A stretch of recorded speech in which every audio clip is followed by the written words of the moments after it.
Muy buenos días para todos. Les pedimos disculpas por la demora. Vamos a esperar 3 minutos más que se están terminando de conectar los participantes y damos comienzo enseguida.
Nuevamente, buenos días para todos. Gracias por esperar. Buenos días.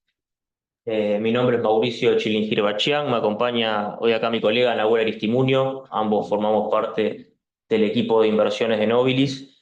Y habiendo pasado ya la mitad del año, nos parece que es una muy buena instancia para repasar qué es lo que ha ocurrido a nivel de mercados y también qué esperar de cara a los próximos meses.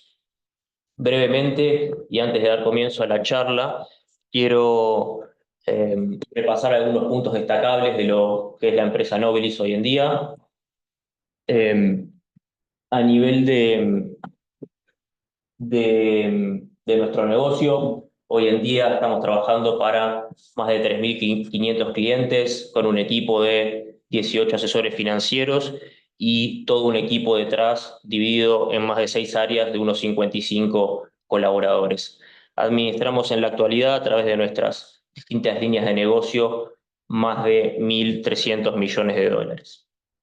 Ahora sí, quiero darle paso a Nahuel, que es quien va a comenzar con la charla. Vamos a tener unos 30 minutos donde vamos a repasar distintos temas macroeconómicos, políticos y también de mercados. Y luego vamos a dejar un espacio para preguntas que pueden ir dejando en el chat y que las vamos a ir respondiendo sobre el final del webinar. Así que sin más, Nahuel, te paso la palabra y muchas gracias a todos por conectarse. Gracias, Mauri, y bueno, de nuevo buenos días para todos. Vamos a empezar un poco qué es lo que ha sucedido en esta primera mitad de año. Como podemos ver, en 2024, en esta primera mitad de año, continuó el impulso de 2023 y las principales clases de activos vienen con un retorno positivo, a excepción de la renta fija de calidad, con grado de inversión que por ahí viene un poco más rezagada, producto de la alta sensibilidad que tiene frente a los movimientos de tasas. A continuación vamos a ver un poco qué estuvo detrás de estos retornos y quizás sea conveniente hacer el análisis por partes, analizando un poco lo que es la actividad económica, por otro lado la inflación, el mercado laboral y la política monetaria. En en esta primera mitad de año, la resiliencia de la economía y la solidez que ha demostrado ha sido un poco lo que le ha dado impulso a los activos de renta variable.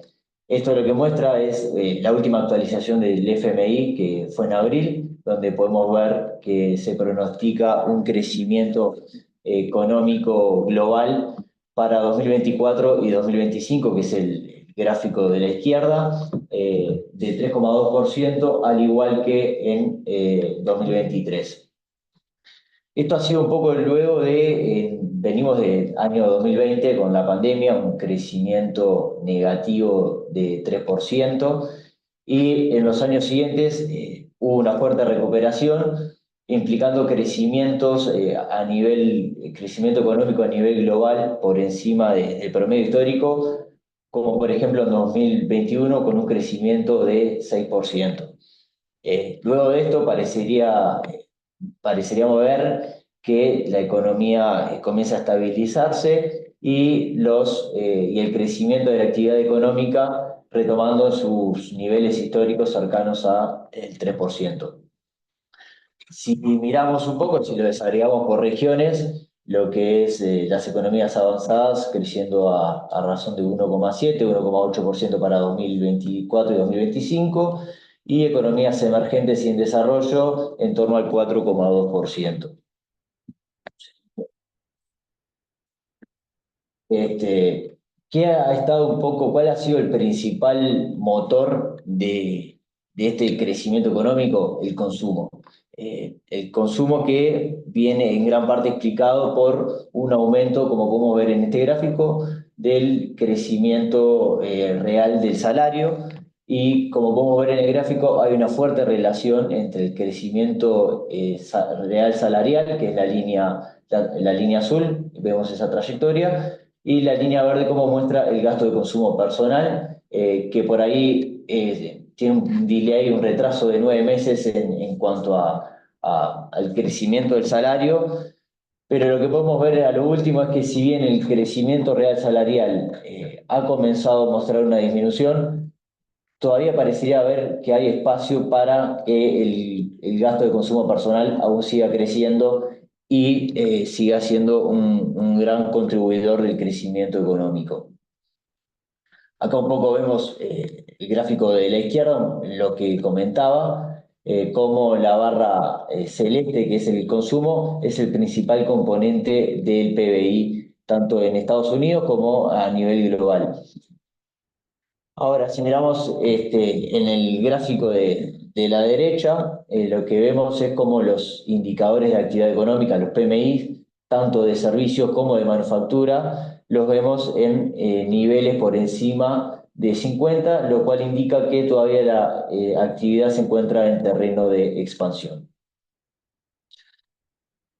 Con respecto ahora a la inflación, podemos ver una clara tendencia a la baja desde el pico en 2022, en la mitad de 2022, y cómo a lo largo de estos últimos años ha venido mostrando una tendencia a la baja.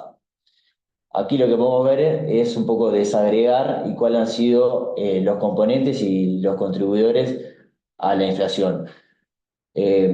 Alcanzamos un pico de 9% a mitad de junio de 2022, un poco explicado por, como podemos ver, la barra anaranjada y la barra verde, que significan energía y bienes, alimentos, explicado un poco en parte por secuelas que ha dejado la pandemia en cuanto a falta de suministros y también el conflicto entre Rusia y Ucrania, son grandes jugadores a nivel mundial en cuanto a lo que es energía y commodities. Entonces, claramente eso ha ejercido presión en la inflación. Sí, ahí lo que está bueno recordar, ya parece que quedó un poco lejano en el tiempo, pero el mundo salía de una pandemia donde el mundo desarrollado había sido el último en normalizarse.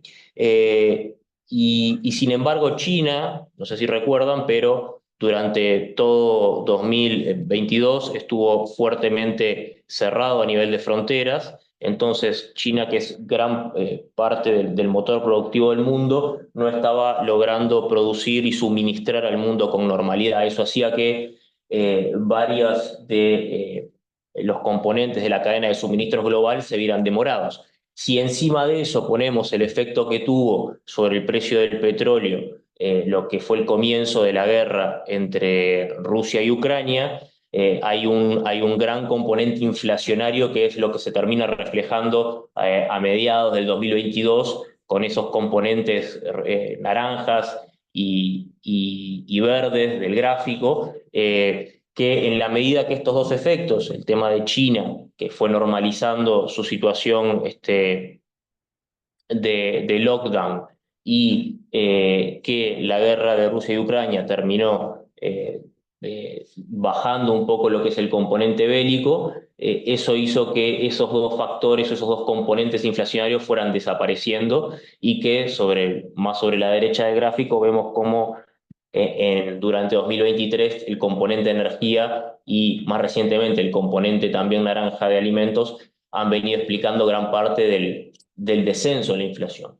Entonces, ahora tal vez uno de los principales desafíos que tenga la política monetaria es cómo llevar esa inflación que está en el eje de 3,5-4% actual a los objetivos de 2% sin tener el impulso de estos componentes que han desaparecido en los últimos 18 meses. Exactamente. Y ahí agrego que otro componente principal que podemos ver en la barra azul es lo que es el componente de vivienda, la parte de servicios, que como comentaba Mauricio recién, es un gran desafío que ahora le resta a la Fed por tratar de solucionar.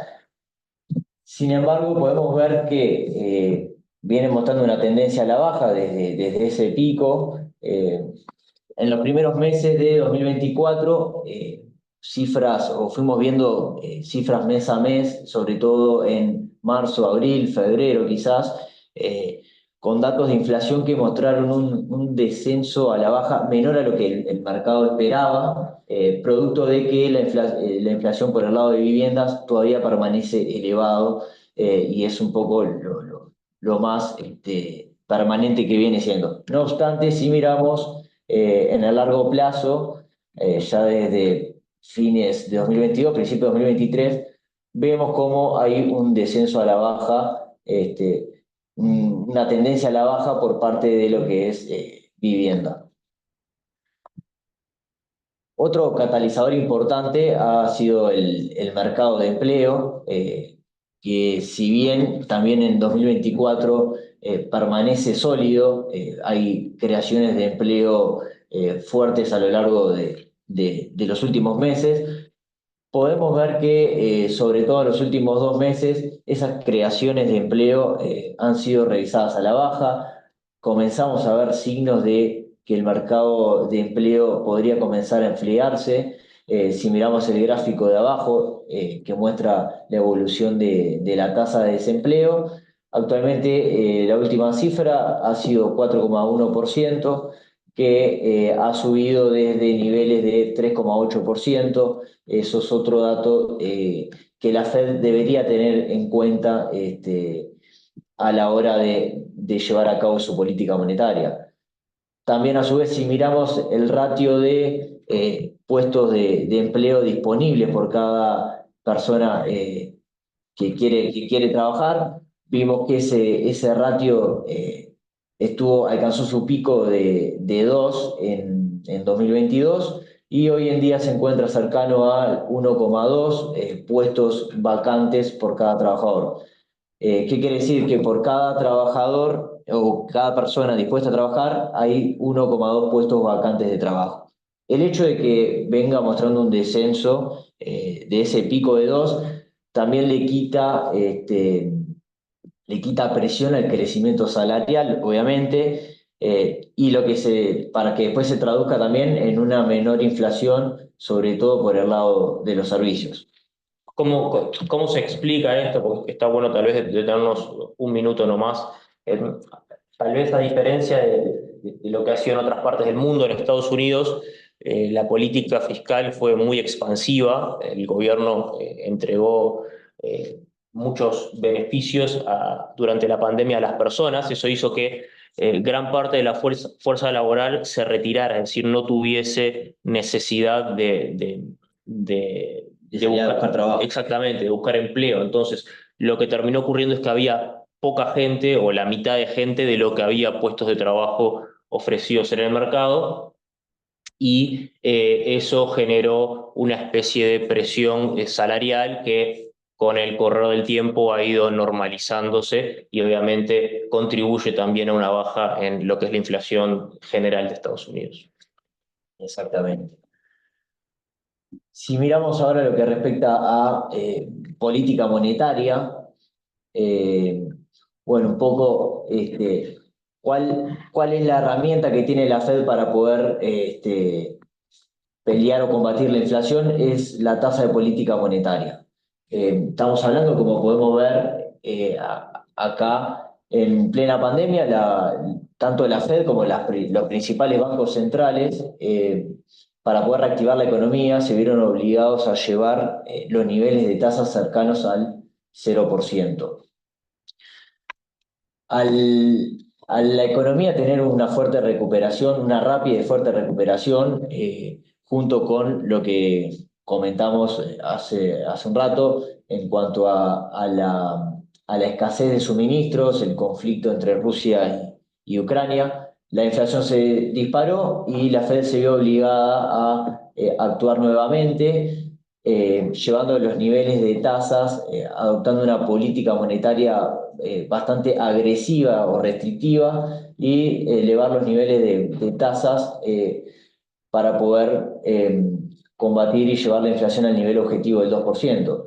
Eso hace que hoy estemos viendo la tasa de política monetaria en torno a niveles de 5,5, 5,25, 5,5%, un nivel bastante restrictivo que si lo comparamos con la inflación actualmente en un nivel de 3,3%, esa diferencia, estamos hablando que es la diferencia más grande en los últimos 15 años. Eh, hay un trabajo de la Fed bastante agresivo, por así decirlo, para poder llevar la inflación a los niveles objetivos del 2%. Entonces, un poco en resumen, un crecimiento económico mayor a lo que se esperaba, esa sorpresa de crecimiento económico, una inflación que costó retomar su camino a la baja a comienzos de año y un mercado laboral que si bien ha empezado a mostrar signos de enfriamiento, todavía permanece sólido, ha llevado que a los analistas ajusten sus expectativas en cuanto al ciclo de recortes de tasas de la Fed. Estamos hablando que a comienzos de año se estimaba, la línea punteada azul muestra lo que el mercado estaba descontando, entre 6 y 7 recortes por parte de la Fed, llevando la tasa para finales de 2024 en niveles de 3,5%. Actualmente, en el mejor escenario, el mercado está descontando que hayan 2 recortes de tasas, producto de esto que menciono, para que finalizaría en 2024 en niveles cercanos a 4,6%. Sí, está bueno tomar dimensión de la importancia de esto en un mercado que sobre finales de 2023, con la política monetaria agresiva de la Fed, la tasa en niveles bien restrictivos, se puso en una postura donde se creía que la economía iba a tener un enlentecimiento bien marcado durante este año y incorporaban en precios 6 recortes para este año.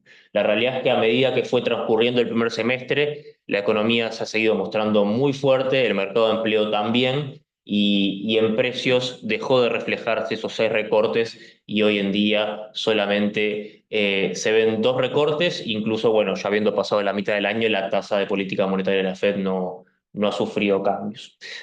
Exacto. Actualmente el mercado está descontando o espera que en la reunión de septiembre se dé el primer recorte Sí, en la medida que obviamente los indicadores macroeconómicos continúen mostrando esta tendencia que venimos observando en los últimos meses. Sí, es razonable que la Fed recorte la tasa en su mandato dual, donde tiene que controlar precios y mantener un mercado de empleo saludable. Creo que en ambos frentes ha venido logrando resultados satisfactorios. Falta por ahí la última, la última parte del recorrido de esos objetivos, terminar o confirmar que las señales de enfriamiento del mercado laboral sean sostenidas. Hemos tenido algunos meses donde vemos noticias que van en línea con un mercado de enfriamiento, luego algunos otros datos más puntuales hacen retomar las dudas, pero la tendencia parecería estar bien marcada. Entonces, es probable, es razonable que durante los próximos meses la Fed comience con un nuevo ciclo de recorte de tasas. Exactamente. Y si miramos esta situación, es bastante similar a lo que está pasando en el resto de las principales economías. Este es el caso, por ejemplo, de la inflación en la eurozona y la inflación en Reino Unido. Acá, como podemos ver, la línea verde muestra la inflación de la eurozona y la línea celeste, lo que es Reino Unido. Obviamente, lo que podemos ver es una clara tendencia de ambas, al igual que en Estados Unidos, a la baja, acercándose a los niveles objetivos. Y donde también ya se espera que estos bancos centrales comiencen con recortes de tasas. De hecho, en realidad, el Banco Central Europeo a principios de junio realizó su primer recorte de 25 puntos básicos. Se espera que el Reino Unido, el Banco de Inglaterra, en realidad en agosto ya comience con ese ciclo de tasas de recorte. Ahora la situación es un poco diferente o el por qué estos bancos centrales están anticipando a la Fed y un poco es porque a diferencia de la economía de Estados Unidos, tanto en la zona euro como en Reino Unido, el crecimiento se ha visto un poco más afectado. La política monetaria parecería ser que tiene más efecto y ha sido más restrictiva, afectando un poco el crecimiento económico en estas economías. Podemos ver que los créditos al consumo también se han deteriorado. Entonces, por ahí quizás podemos ver que estos bancos centrales tienen más motivos para comenzar antes con estos recortes. Pero lo que podemos ver es que, en definitiva, las principales economías están alineadas en cuanto a los ciclos en los que se encuentra su política monetaria. Sí, totalmente. A diferencia de otros, otros momentos de la historia, vimos una sincronización bien marcada con todos los bancos centrales subiendo tasas y probablemente veamos también una continuidad de esa sincronización en cuanto a los recortes, con el Banco Central de Europa ya habiendo recortado la tasa en el mes de junio, probablemente siga el Banco de Inglaterra y luego se le sume la Fed. Correcto.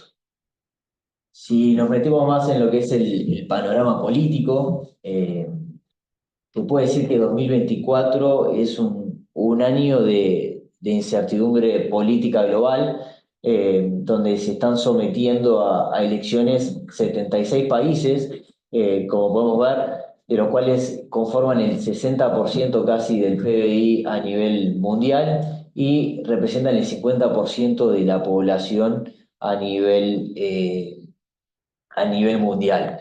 Entre estas elecciones se destacan, en enero se han celebrado las elecciones en lo que fue Taiwán, donde el partido oficialista nuevamente obtuvo un ascenso al poder de la mano de William Ley. Este partido es el que menos vinculado está o menos relaciones tiene con China, entonces en parte ahí lo que podemos ver es que las tensiones entre ambos países siguen y van a permanecer más latentes que nunca. Es algo para poner foco ahí, me parece. Después luego tuvimos en marzo las elecciones de Rusia, donde Putin con casi el 90% de los votos, se consolidó el quinto mandato consecutivo. Tuvimos también las elecciones en India, donde Modi también gana las elecciones por tercer mandato consecutivo, y ahí los grandes desafíos para este nuevo mandato va a ser lidiar un poco con tasas de desempleo por encima del 8%, eh, frente a niveles prepandemia de 6%, una distribución de riqueza bastante desigual. Estamos hablando que la riqueza del país está concentrada en tan solo el 1% de la población. Eh, Mantener la inflación en niveles de 4% y poder alcanzar el objetivo de crecimiento económico de 7 y 8%. Otras elecciones que se destacan son en México, donde Claudia Sheinbaum, eh, perteneciente al partido oficialista de Morena, se convirtió en la primera presidenta de mujer en ser electa, obteniendo la mayor cantidad de votos en la historia de las elecciones de México. Es algo a destacar. Después tenemos en Francia el presidente actual Emmanuel Macron, que llamó a elecciones anticipadas legislativas, luego de que las votaciones al Parlamento Europeo hubo un avance sorpresivo de lo que es la ultraderecha, y eso trajo un poco de volatilidad en el mercado de acciones tanto de Francia como también en Europa. Sin embargo, el fin de semana pasado se celebraron estas elecciones, y el partido oficialista pudo recuperar terreno, impidiendo el ascenso al poder de la ultraderecha, y lo que trajo un poco de optimismo en cuanto a que se pueda formar una coalición más moderada. También tuvimos en Reino Unido, donde el Partido Laborista ganó las elecciones tras 14 años de permanecer en el mandato. El Partido Conservador, actualmente como primer ministro, Rishi Sunak. Ahora, para adelante, el hecho más relevante que tenemos son las elecciones presidenciales en Estados Unidos. Por un lado, los republicanos eh, liderados por Trump, y los demócratas, en principio por Biden. Estamos hablando que en junio tuvimos el primer debate entre precandidatos, donde se vio a un actual presidente, Joe Biden, bastante corto o escaso de ideas, por momentos con incoherencias y dificultades para responder a las preguntas que los moderadores fueron haciendo. Y un poco eso hizo que dentro del Partido Demócrata se hable de un posible reemplazo de cara a las elecciones que se van a celebrar en junio, perdón, en noviembre. Como podemos ver, luego de este debate, el gráfico de la izquierda un poco es lo que muestra las intenciones de voto por partido, y del lado derecho las probabilidades que el mercado está viendo en cuanto a el Congreso y el dominio y la mayoría en la Casa Blanca. Y obviamente luego de este debate, esto se está volcando hacia Trump. No obstante, sí, como podemos ver, Sí. del lado de... Sí, No, a ver, digo, una de las preguntas que más recibimos a veces sobre los clientes es qué dirección puede tomar o cómo puede influir en el mercado un eventual resultado, ya sea de uno o de otro de los candidatos a nivel de las elecciones de Estados Unidos. Es como que siempre hay un mito instalado, y ahora vamos a aclarar un poco por qué digo mito, de que necesariamente hay un partido que tiende a beneficiar al mercado financiero y otro que no. La realidad es que es bastante cuestionable ese argumento y un poco en esta slide creo que es lo que quería mostrar Nahuel. exactamente. Si se da el escenario que se proyecta, o donde hay mayor probabilidad actualmente, donde eh, haya una presidencia del Partido Republicano, donde haya una mayoría en el Congreso o esté dividido tanto por demócratas como por republicanos, A los mercados les ha ido bien. El peor escenario sería cuando haya una presidencia de los republicanos y un dominio en el Congreso por parte de los demócratas, como podemos ver acá, que no es el escenario más probable ni que el mercado está viendo. Y acá es un poco esto que comentaba Mauricio. No hay evidencia histórica que nos haga entender que en un año electoral no aumenta la volatilidad ni la performance de los mercados se ve afectada. La realidad es que históricamente, bajo cualquier mandato, tanto demócratas como republicanos hayan estado en el poder, las economías en el largo plazo crecen y a los mercados les va bien. Entonces no hay nada que pueda generar un impacto en el mercado de largo plazo, independientemente de qué mandato o qué partido esté en el poder. Sí, parece la evidencia empírica o la estadística parece mostrar que de esos 6 escenarios posibles que combinan presidencia con composición de Congreso, históricamente solo en uno de los casos, una presidencia de un republicano con un Congreso demócrata, es donde al mercado ha tendido a irle mal y no sería uno de los escenarios que los analistas ven con mayor probabilidad de cara a las elecciones de noviembre. Con esto digo, no queremos decir que un eventual gobierno de Trump, como lo que se espera a nivel de elecciones, no tenga implicancias, pero sí que basados en lo que es la historia, no podemos concluir que por el resultado electoral al mercado le vaya a ir mejor o peor.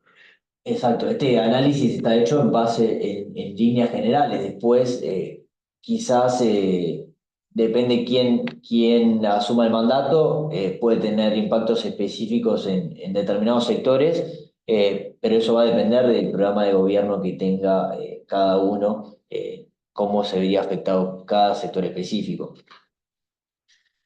Y acá lo que hacemos brevemente es repasar un poco de cuáles serían las implicancias de que Trump asuma o cuáles son los principales asuntos que están en su agenda. Un poco sería recortes de impuestos y de regulación en algunos ámbitos, lo cual podría promover un poco el crecimiento económico, eh, estabilidad en el mercado laboral, argumentando que un enfoque de políticas pro mercado y apoyo a las empresas generaría como resultado una mayor estabilidad y crecimiento del mercado laboral.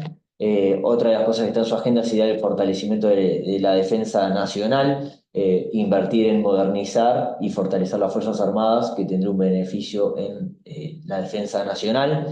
Tiene otro fuerte foco en la inmigración, aumentar la seguridad en cuanto a la seguridad en la frontera con México y la reforma en el sistema de inmigración y apoyar a la industria nacional, revitalizar la industria manufacturera, implementar políticas de apoyo hacia este sector, que yo creo que la contracara de esto sería un aumento de la guerra comercial con China, producto de justamente de poder poner incentivos para el desarrollo de la industria nacional. Eso sería un poco cuáles serían los principales impactos en el caso de que Trump gane estas elecciones. Bien. Bueno, entonces, redondeando un poco lo que es a nivel macroeconómico, vemos crecimiento global más cercano a los niveles de largo plazo, un mercado laboral en Estados Unidos que, si bien muestra señales de enfriamiento, se mantiene muy sólido, una inflación que dejó de estar en niveles históricamente altos para pasar a estar bastante más próximo a los niveles objetivos de los bancos centrales, consumo que se mantiene fuerte a raíz de el sólido mercado de empleo, y después vimos que gran parte de ese calendario electoral cargado que teníamos para este 2024 ha transcurrido y resta ver qué es lo que ocurre con las elecciones de Estados Unidos. Ahora vamos a pasar a ver cuáles han sido los hechos más relevantes a nivel de mercados financieros. Vamos a comenzar con renta fija, luego vamos a pasar a renta variable y al final vamos a cerrar con algunas de las oportunidades más destacadas que creemos que hay en la actualidad para invertir.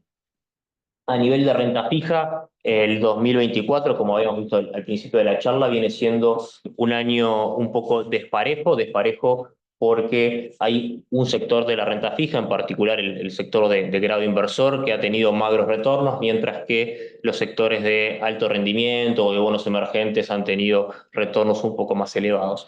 ¿Qué es lo que ha ocurrido? Como comentábamos, la economía se ha mostrado bastante más sólida de lo que se creía a principio de año. Esto ha hecho que el mercado incorpore a nivel de tasas un aumento. La tasa de 10 años que había comenzado el año en niveles de 3,90 se ubica al día de hoy cercano al 4,30 y esto por supuesto que ha puesto cierta presión en lo que son los precios de los bonos. Si organizamos en esta cuadrícula lo que es el universo de bonos por sector, gobierno, sector corporativo y sector de alto rendimiento, y a su vez por vencimiento, bonos cortos, bonos de vencimiento intermedio y bonos de vencimiento largo, lo que podemos observar es que independientemente de qué sector de bonos hablemos, en el caso de los vencimientos largos, los retornos durante el año vienen siendo negativos. Por supuesto que esto es consecuencia de lo que mostraba en la diapositiva anterior. Un aumento de tasas ha puesto una presión, un efecto precio en los bonos largos negativo. Sin embargo, y es algo muy importante destacar, y que también vamos a mirar con mayor detenimiento y con algunos ejemplos sobre el final de la charla. Para el caso de los bonos cortos o bonos intermedios, el hecho de haber tenido cupones altos ha permitido que ese efecto de precio se vea mitigado y que al cierre del primer semestre de 2024, tanto los bonos cortos como los bonos intermedios, independientemente de su sector, hayan entregado retornos positivos. Es natural preguntarse si con este ciclo de suba de tasas que venimos presenciando durante los últimos años, el costo de financiamiento de las empresas se ha vuelto mayor, por supuesto, pero si eso ha afectado de manera significativa lo que es el nivel de endeudamiento o la capacidad de repago de las empresas. Y puede parecer un poco curioso, pero en realidad si miramos algunos ratios lo que vamos a ver es que lo que es la calidad de repago, los niveles de apalancamiento de las empresas se mantienen en niveles cercanos a los de largo plazo. El caso del gráfico de la izquierda lo que muestra es el ratio de cobertura de intereses, es decir, cuántas veces el resultado de una empresa permite pagar los intereses de un ejercicio. Y si bien ese ratio ha empeorado un poco durante los últimos años, como vemos en esta caída, se mantiene próximo a los niveles de largo plazo. Es decir, con el resultado actual las empresas pueden pagar 4 años y medio de intereses. Y con respecto a lo que es el nivel de apalancamiento, es decir, cuánto representa la deuda de las empresas sobre el resultado del ejercicio, vemos que estamos lejos de los picos que ocurrieron en 2020, cuando las empresas ganaron en general bastante menos dinero y los niveles de deuda de apalancamiento subieron. En la medida que estas empresas han venido ganando más dinero, los resultados han venido aumentando, eso ha sobrecompensado lo que ha sido un mayor costo de financiamiento, tanto que al día de hoy los niveles de apalancamiento, es decir, deuda sobre EBITDA, han bajado y ahora se ubican no en los niveles de largo plazo, pero sí sensiblemente por debajo de lo que fueron estos picos de apalancamiento de 2020. Esto ha hecho que este crecimiento en las ganancias por sobre lo que ha sido mayor, o en mayor medida, perdón, de lo que ha sido el aumento en el costo de financiamiento de las empresas, ha permitido que los niveles de default, es decir, las empresas que no cumplen con el pago de su deuda, se mantengan en niveles históricamente bajos. Los defaults hoy en día están en niveles bajos, han subido un poco en el último año, pero de todas maneras vienen de niveles muy, muy bajos y se mantienen en niveles saludables. Esto, por supuesto, lo que ha hecho es un escenario corporativo donde las empresas tienen buena capacidad para repagar sus deudas, donde las empresas no están defaulteando sus bonos, ha hecho que el apetito por este tipo de instrumentos aumente, al punto tal que los spreads se encuentran en niveles históricamente bajos. Los spreads, recordemos, es esa prima de riesgo que pagan las empresas por sobre los bonos soberanos de Estados Unidos, que en el caso del mercado de high yield, que son las empresas con mayor nivel de apalancamiento, históricamente se ha ubicado en torno a un 5%. Es decir, las empresas pagan un 5% de retorno por encima de lo que es el bono del Tesoro americano. Ese 5% hoy en realidad está más próximo a 3%, producto de que el mercado no percibe a las empresas tan riesgosas como en otros momentos de la historia. Pasando a lo que es el sector de renta variable, lo que se pronostica para 2024, 2025 y 2026 es un escenario, ya sea tanto en Estados Unidos como en el resto de países desarrollados y emergentes, de crecimiento en las ganancias corporativas. Es natural preguntarse cuáles son los factores que están detrás de este crecimiento esperado de las ganancias. Por supuesto que hay un impacto o una contribución bien importante de lo que comentamos al principio de la charla, un consumo sostenido en Estados Unidos y en el resto del mundo, y también un mercado de empleo sólido que permite proyectar un consumo sostenido para los próximos años, pero también no podemos dejar de reconocer que cierta contribución de lo que ha sido el tema más candente en los últimos 18 meses, y me refiero a la inteligencia artificial, está recogido en estas estimaciones o en estas proyecciones de ganancias corporativas mayores para los años que vienen. De alguna manera, la trascendencia, la relevancia que ha tomado el tema de la inteligencia artificial queda de manifiesto cuando se analiza lo que son los reportes de ganancias corporativas de las empresas. Esto es una práctica muy habitual que se hace en el mercado, que es analizar en los informes que realizan las empresas cuántas veces se menciona una palabra. Y eso ha cambiado dramáticamente si nos referimos a lo que es la palabra inteligencia artificial. Mientras que en 2015 cerca del 0% de las empresas mencionaban esta palabra en sus informes, en la actualidad eso asciende al 40%. Gran parte, casi la mitad del mundo corporativo hoy, cuando habla de sus ganancias, de los resultados que tienen sus empresas, en alguna parte hace mención a este concepto. ¿Y por qué es que se ha vuelto un tema tan relevante, tan trascendente a nivel de lo que es costos? El desarrollo de esta nueva tecnología lo que puede permitir es un ahorro significativo en los costos de las empresas, y en segundo lugar, los analistas también ven que puede permitir el desarrollo de nuevas líneas de negocio. Estos serían como los dos efectos que permite capitalizar la inteligencia artificial a nivel de balances. En primera línea, mayores ingresos, y lo que es la segunda línea de los balances, una reducción en los costos.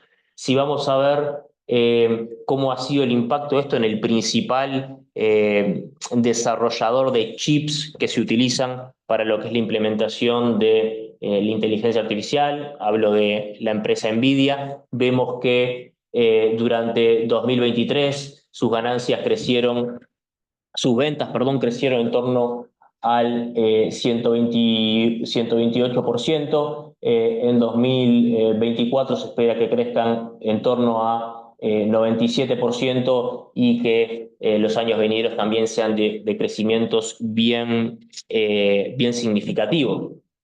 Si vamos a ver qué impacto ha tenido esto a nivel de mercados, hace algunas semanas este crecimiento y esta demanda feroz por lo que es los chips de NVIDIA llevó a que la capitalización de mercado de la empresa fuese la empresa más con mayor capitalización de mercado del mundo, superando a gigantes como Microsoft o como Apple, y lo que vemos realmente es como desde el principio de 2023 a la actualidad ese rally ha sido abrupto. ¿Qué se puede esperar de estas grandes empresas tecnológicas que han sido por ahí las primeras en comenzar con el desarrollo e implementación de lo que es la inteligencia artificial? Podemos esperar que el crecimiento de sus ganancias esté por encima de lo que es la media del mercado, aunque de cara a los próximos 3 años esa convergencia o esa diferencia entre lo que es el crecimiento de ganancias de estos gigantes tecnológicos y del resto del mercado tienda a converger. Por supuesto que esto ha tenido implicancias de enorme magnitud en lo que son los retornos. 2024 viene siendo un año de continuidad en lo que es la divergencia de retornos entre las magníficas 7 y lo que es el resto del mercado. Estas grandes tecnológicas vienen en el año cerca de 40% arriba, mientras que el resto del mercado viene 10%. Y explican cerca del 60% de lo que es el retorno del S&P, viene solamente de estas grandes empresas. ¿Alguna otra manera de ver, algún otro punto, forma de ver el resultado de lo que ha sido este rally en estas empresas? Es la capitalización de mercado que han logrado en comparación con la capitalización de mercado total del mercado accionario de otros países. Hoy estas empresas, Tesla, Meta, Amazon, Alphabet, Nvidia, Apple y Microsoft, pesan más en el índice global de lo que pesa el total del mercado accionario de China, Canadá, Francia, Reino Unido y Japón en conjunto. A nivel de lo que es concentración de índices, generalmente los índices representativos del mercado ponderan la participación de las acciones por su capitalización de mercado. Este es el caso del S&P 500, y lo que ha hecho este rally es que las 10 acciones más grandes del S&P 500 hoy representen cerca del 37% del índice. Estos son niveles de concentración que no se han observado previamente en la historia. Y por supuesto que estas empresas están concentradas a nivel sectorial en lo que es tecnología y comunicación de servicios, y a consecuencia de ello han sido los sectores del universo de acciones que mejor retorno han tenido en esta primera mitad de año. Una de las preguntas también que recibimos más frecuentemente de clientes, en particular en estos últimos meses, ha sido si este rally de las tecnológicas está justificado. La realidad es que si vamos a mirar lo que son las métricas, tanto de crecimiento de ventas, los márgenes de estas empresas y lo que son los niveles de apalancamiento, lo que vemos es que estas empresas tienden a ser más saludables, es decir, el mercado está recompensándolas por ser empresas con mayor crecimiento en sus ventas, por ser más eficientes. Fíjense que los márgenes netos de estas magníficas 7 rondan en torno al 20%, mientras que el resto del mercado ronda en torno al 10%, es decir, son empresas que son casi que el doble de eficientes a nivel de márgenes que el resto del mercado. No está en este gráfico, pero si miráramos lo que son los niveles de apalancamiento o las disponibilidades en el balance, también mostrarían ratios muy saludables. Es decir, que son empresas con buenos modelos de negocio que están mejor posicionadas que el resto del mercado. Ahora, la pregunta que hay que hacerse es, ¿son tanto mejores como para pagarlas a veces 2 o 3 veces más que el resto del mercado?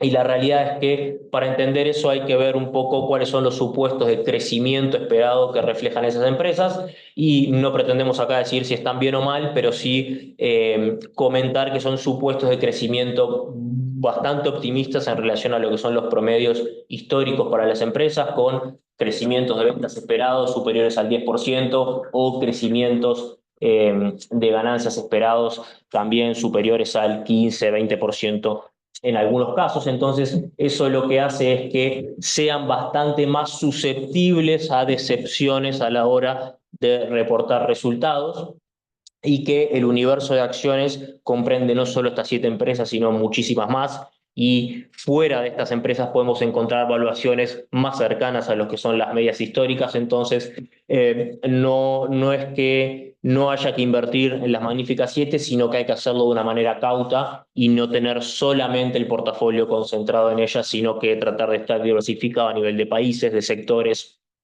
y también de niveles de capitalización de mercado. Exacto, ahí un poco remarcar eso de que el mercado está demasiado, por ahí no sé, o quizás demasiado no es la palabra justa, pero está muy optimista con respecto a estas grandes compañías y cualquier impacto negativo, ya sea en los informes de ganancias y resultados, que no sea bien recibido por parte del mercado, puede tener un gran impacto en el índice, dada esta alta concentración. Exactamente.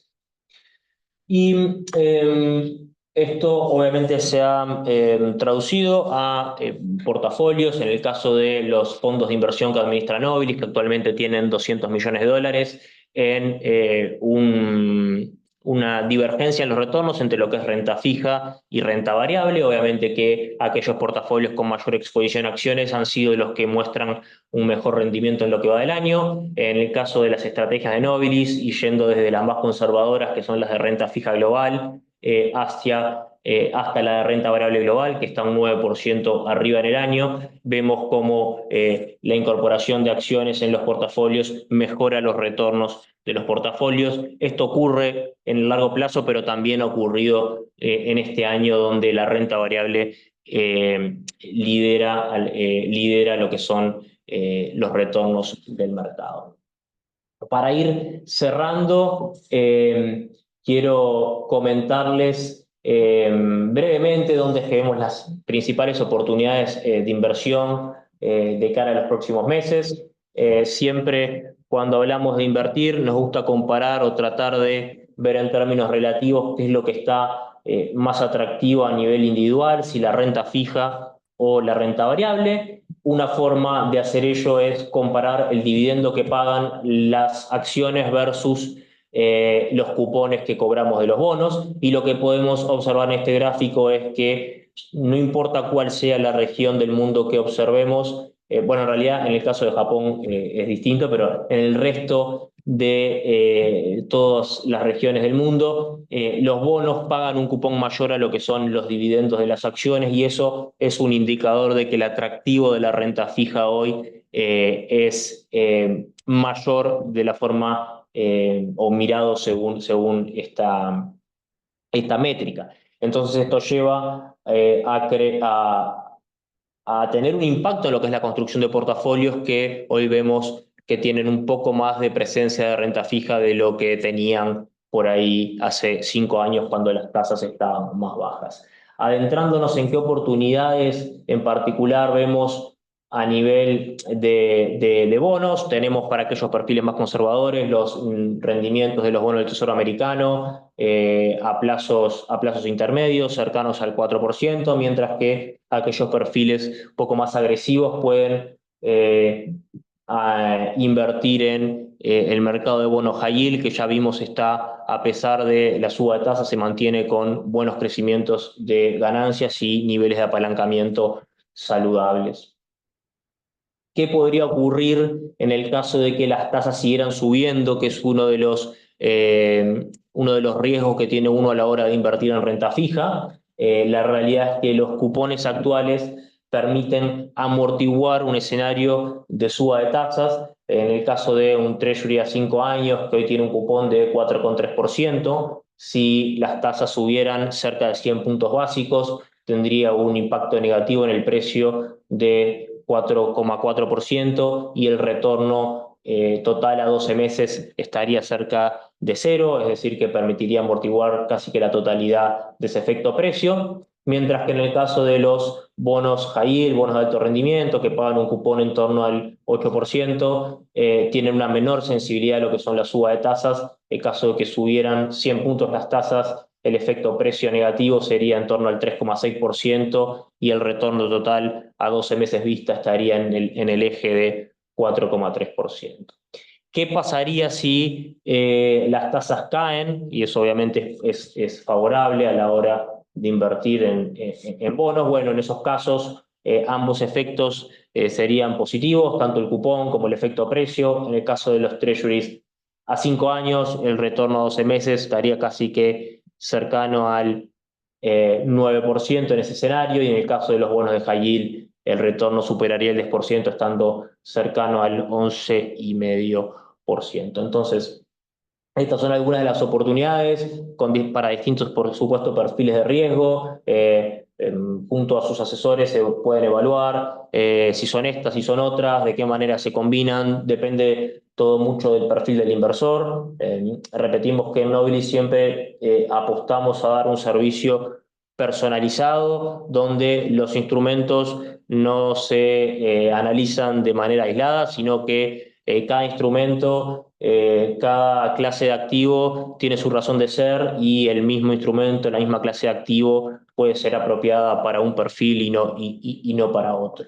Entonces, los invitamos a que tanto esta como otras opciones de inversión las consideren siempre en conjunto con su asesor financiero para evaluar de qué manera pueden encajar en sus portafolios. Exacto. Y ahí agrego que para dar un poco de cierre, dada la coyuntura actual y que como consecuencia de que la inflación se disparó los bancos centrales han tenido que elevar las tasas, hoy en día las oportunidades, o tenemos como oportunidad que podemos construir un portafolio más conservador, manteniendo el mismo objetivo de retorno, producto de cargar un poco más de renta fija, los portafolios, algo totalmente diferente a lo que pasaba en época de pandemia con con niveles de tasas cercanos a cero.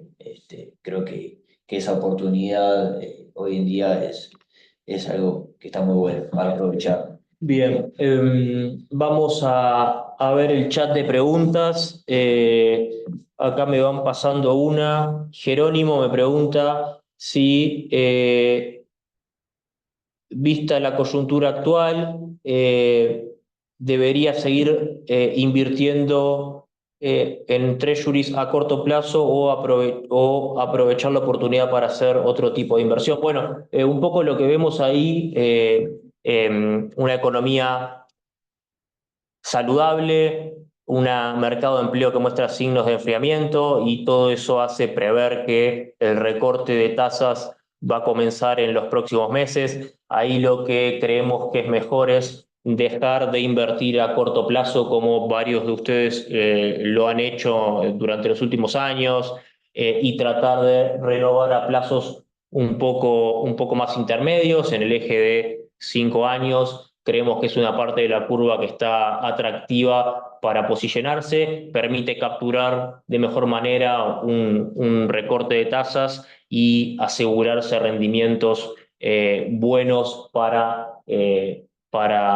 largo plazo, ya sea a nivel de bonos individuales o a nivel de estrategias diversificadas de fondos. Hay opciones para posicionarse en esa parte de la curva y asegurarse esos rendimientos altos que vemos hoy en el mercado, que van a desaparecer en la medida que los bancos centrales comiencen a bajar las tasas. Entonces, una manera de capitalizar eso es posicionándonos en bonos un poco más largos, ahora que el mercado parece estar más tranquilo con lo que son los niveles de inflación, y podemos esperar tal vez una menor volatilidad en lo que es la renta fija. Exacto. Tratar de cierta forma evitar el riesgo de reinversión lo menos posible y poder bloquear la tasa a un mayor largo plazo. Bien, me van pasando.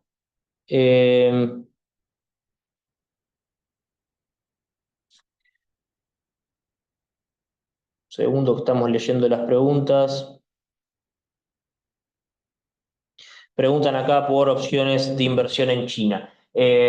Bueno, a ver, a nivel primero, no podemos dejar de reconocer que China es en torno a un 20% del PBI global, que ha sido uno de los motores de fuerte crecimiento durante los últimos años. No obstante, no podemos perder de vista que a nivel de mercado representa una parte pequeña del mismo, para que tengan una contexto, noción. China representa cerca del 5% de lo que es el universo de acciones. Entonces, un mercado donde a veces la transparencia no es la mejor, donde a veces las reglas de juego vienen impuestas de manera unilateral por el gobierno, tratar de no estar sobreexpuesto a una parte del mercado que puede ser extremadamente volátil. Entonces, de la exposición que uno tiene en acciones, tener en torno al 5% en China, es decir, estar neutral, es lo que nosotros entendemos que hoy